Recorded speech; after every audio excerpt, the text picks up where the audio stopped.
All right. Would you rather? All right. Great to do in the car, but also fun questions to answer in math. And we're seeing here we got these Reese's eggs, very timely for the spring season to look into. And what I'm seeing is that we got some deals we got to compare here. All right. Would you rather get 18 eggs when it's 2 for 8 and each of those packages comes in at 6? Or would you rather get the one packs for 97 cents each, but when you get 2, you get one free? But we still got to get, what's the better deal here? And some of you saying, Eric, I would throw up at both of those because I think those eggs are gross and the cups are the only way to go. And to you, I say, you know what?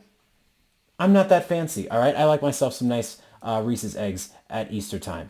Okay. All right. So let's figure this out. Let's break this down. All right. I kind of already got us a little template here. And what we like to ask the students in this scenario is like, all right, how do you want to break this down? Well, if we got $8 for 2 packs, that gets us 12 eggs. And we have 2 ways we can go about this. But really what we come down to is we want to think about like, all right, what's the easiest thing? Let's find what's called unit rate, unit weight. How much does 1 unit of it cost? How are we going to figure that out? Well, we get ourselves that answer by realizing, well, we know that that's $4 to give us 1 pack, right? And then I ask ourselves like, well, how do you turn 8 into 4? And then that conversation turns into, oh, division. And that's always a nice way to start connecting how we're using this stuff in real life. And then 12 eggs. Well, if I divide this by 2, I got to divide this by 2. All right. And then I realize I got 6 eggs. And now I can add these all up for our final line here.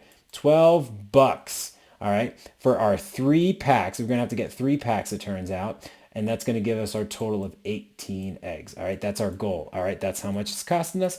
Now, here's the thing. We always know, like, hey, when you buy in bulk, those little packages, they're trying to trick you. 97 cents. All right, that means they make it feel cheap, but then you're not getting a good deal, right? But you know what? Let's see. It could be a better deal with that buy 2, get 1 free. It is kind of a game changer. All right, so here's what we got. We got a few ways to break down how we're going to figure out the total price for our buy 2, get 1 free. So here's what I'm going to do. I'm thinking, all right, you know what? Let's pretend the deal's not there for a moment. How much are we paying? Well, if it's 1 egg, 1 pack, we're going to have to multiply this by 18. All right. And then we guide our students through like how to multiply or when to multiply. Got to know when to hold them, know when to fold them. And so what I see is that this is 1746. If our students are needing to learn how to multiply by decimals, we will do that by hand. But these are the type of activities where I think calculators are just fine because in real life, when you're doing this, you have a calculator at the grocery store. All right. Now, that's obviously a huge difference, 1746. But look, buy 2, get 1 free. We have 2 options. We can draw out a bunch of eggs and then just start counting how many we're really going to be charged for, crossing out the third one, right? So we buy 2. We have that third one for free. So 1, 2, our other third one is free. And then we can see, we count how much and so on and so forth. That seems kind of tedious. Is there a better way to do that? Well, the way I see it is 2 out of the 3 we're paying for. What is that? That's 1/3. Okay. So what we can see is that you're really getting 1/3 off of this price. Well, what's 1/3 of 17/46? How can you figure out 1/3 of anything?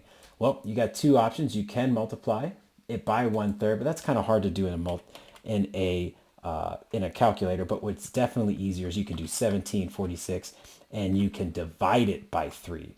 Okay, to get it by 1/3. That's the same thing as this, where we have the 3 over here.